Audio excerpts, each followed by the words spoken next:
kesempatan kali ini kita akan melanjutkan materi sebelumnya mengenai menggunakan rumus.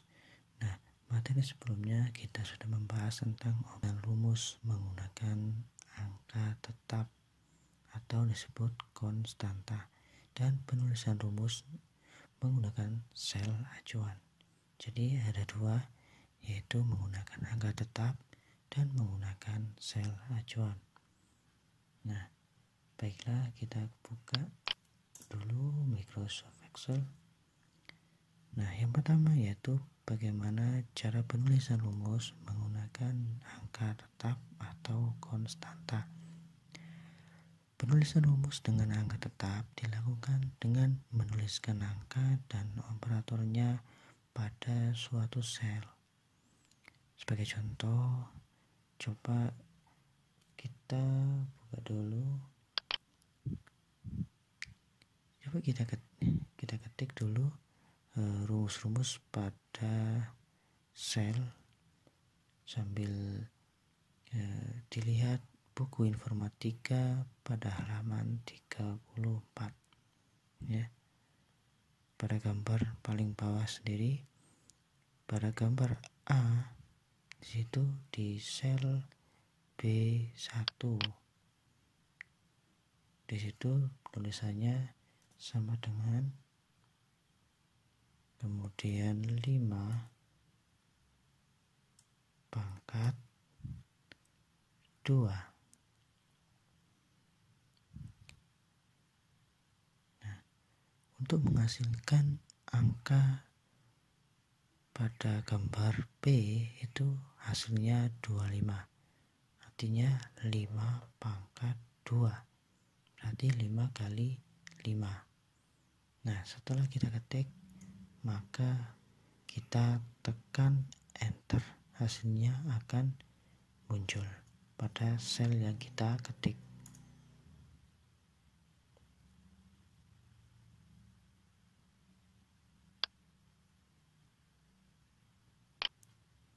Kemudian yang kedua, pada sel B2, di situ kita ketik sama dengan 7 dikali 8. Simbol perkalian adalah tanda bintang. Kalau sudah, maka tekan tombol enter. Maka hasilnya 56. Yang ketiga sama dengan 50 garis miring, artinya dibagi. Kemudian angka 4. Berarti 50 dibagi 4. Maka hasilnya adalah 12,5. Kemudian yang keempat sama dengan 6 ditambah 9. Tekan enter, hasilnya 15. Dan yang kelima sama dengan 25 dikurangi 14. Tekan enter, hasilnya adalah 11. Nah, itulah cara penulisan rumus menggunakan angka tetap. Maksudnya di sini adalah angka tetap, angka yang ada di sel yang kita ketik tadi. Misalkan yang pertama tadi. Nah, ini angkanya 5 pangkat 2. Jika kita rubah, maka kita harus mengeditnya di sel tersebut. Maksudnya konstanta itu adalah tetap, tidak bisa dirubah. Nah, seperti itu. Nah, yang kedua yaitu penulisan rumus menggunakan sel acuan. Jadi, menuliskan rumus dengan menggunakan sel acuan adalah cara yang paling mudah. Jika angka yang akan dihitung cukup banyak, untuk lebih memahami cara ini, coba masukkan data-data pada gambar berikut ke lembar kerja yang kosong. Coba dilihat pada halaman 35. Nah, di situ setiap kali menuliskan rumus di sel D3 sampai D7, akhiri dengan penekanan tombol Enter. Saya hapus dulu ini. Coba dilihat pada sel B2. Saya ketik data 1. Dan di sel C2 saya ketik data 2. Nah, di D2 saya ketik contoh perhitungan.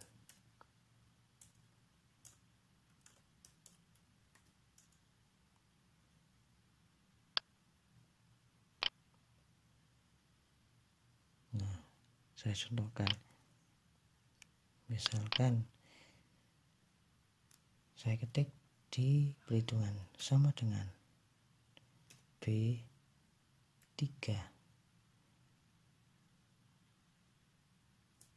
Saya hapus dulu biar mengerti. Di sini saya ketik angka 15 dan di sini saya ketik angka 2. Nah, untuk menghitung angka 15 dan 2, misalkan saya pangkatkan 15 pangkat 2, maka saya ketik di sini sama dengan B3. Kenapa harus B3? Karena yang saya ketikkan di sini adalah nama sel dari angka tersebut, bukan angka atau nilai yang ada di sel tersebut, tapi nama selnya. Kemudian saya ketik pangkat. Angka 2 terdapat di sel C3. Nah, setelah itu saya tekan Enter. Dan hasilnya adalah 225.